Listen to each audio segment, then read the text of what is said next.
నేనేం చేయలేకపోయినా ఆ రోజు చాలా వరకు పనులు చేసినా కూడా ఇక్కడ ఏలేరు ఆధునీకరణ 2004లో నేను శాసనసభ్యుడిగా ఉన్నప్పుడు రాజశేఖర రెడ్డి గారి ద్వారా మేము తేవడం జరిగింది. ఆ రోజు 140 కోట్లతోటి తెచ్చిన ఫేజ్ 1 ఒకటే 55% అయ్యింది, మిగతాదంతా అలా ఉండిపోయింది.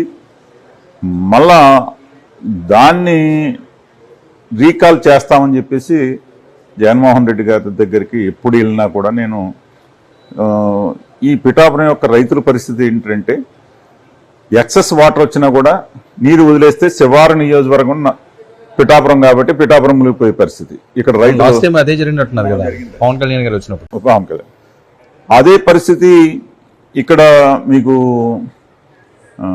తక్కువ వాటర్ వచ్చినా కూడా ఈ పిఠాపురం రైతులు ఇబ్బంది పడే పరిస్థితి. వాటర్ శివారుకు వచ్చేటప్పటికి 4 నియోజకవర్గాలు దాటి 4వ నియోజకవర్గంలో వచ్చి పడేటప్పటికి నీరు తక్కువ ఉన్నప్పుడు ఇబ్బంది పడే పరిస్థితి.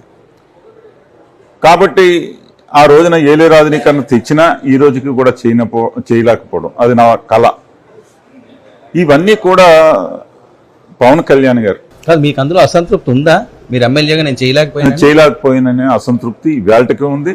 నా కళ అది పవన్ కళ్యాణ్ గారి ద్వారా వాటిని చెయ్యాలనే సంకల్పంతో ఆల్రెడీ నేను కలెక్టర్ గారిని. ఇంకొక అంశం దొరబాబు గారు, మీరు సిట్టింగ్ ఎమ్మెల్యే ఉన్నారు, సుమారు 20 సంవత్సరాల పైబడి మీరు రాజకీయాలు చేస్తున్నారు, ఇక్కడ వారితో మీకు మంచి సంబంధాలు ఉన్నాయని చెప్తున్నారు, మీకు ఎందుకు సీట్ ఇవ్వలేదు? జగన్మోహన్ రెడ్డి గారికి వారు ఉండే రిపోర్ట్స్ ఆధారంగానో వారికి ఉండే లేదంటే నా మీద ఉండే ఒత్తుళ్ళు అవన్నీ రాజకీయంగా ఆ విషయాలు బయటకు పెట్టలేను నేను. కానీ గడప గడపకి ఈ రాష్ట్రంలో ఎవరో తిరగనటువంటి విధంగా తిరగడం జరిగింది. అన్ని రకాలుగా కూడా చేసిన ఆ రోజునైతే టికెట్ అప్పుడే నేను కాళ్ళకు ఆపరేషన్ చేయించుకుంటానంటే కూడా లేదు, ఎలక్షన్ దగ్గరికి వచ్చేసిన కుదరదని పరిస్థితి చెప్పడం జరిగింది. మనస్ఫూర్తిగా చేశారా దొరబాబు గారు మొన్న ఎలక్షన్?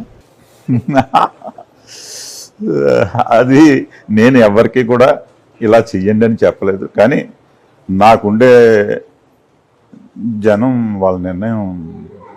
నాకు కాకినాడ నా సొంత నియోజకవర్గం, కాకినాడ 2, కాకినాడ చిన్నప్పటి నుంచి నేను పెరిగిన ఏరియా. ఈ అందరూ కూడా నాకుండే బందుకోటి కావచ్చు, సర్కిల్ కావచ్చు, అందరూ కూడా. ఇంత దారుణమైన వ్యతిరేకతకి కారణం ఏంటండి మీకున్న ఎక్స్పీరియన్స్లో? Land titling act. ఏదైనా సరే రాజకీయాల్లో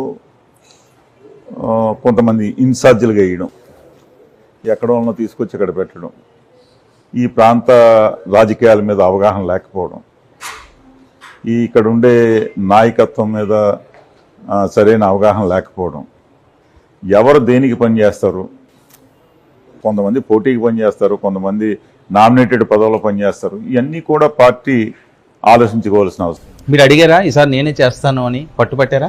చేస్తాను కామన్గా లేదు, అయిపోయింది కదా, ఇంకా శకం అయిపోయింది, మీరు ఓపెన్ అవ్వచ్చు. నేను చేస్తానని అడగడం జరిగింది, ఎంపీ చేయమన్నారు, నేను చేయనన్నాను. అంతవరకు. మీ మీద కూడా విపరీతమైన ఆరోపణలు ఎందుకు? అవినీతి ఆరోపణలు, ఎకరాల భూములు, 1000 కోట్లు పెండం దొరబాబు గారు దోచేశారు, వాళ్ళ అన్యాక్రాంతులకు అందరికీ పంచిపెట్టేశారని, అది ప్రచారమా నిజమా? సార్, నేను రాజకీయాల్లోకి వచ్చి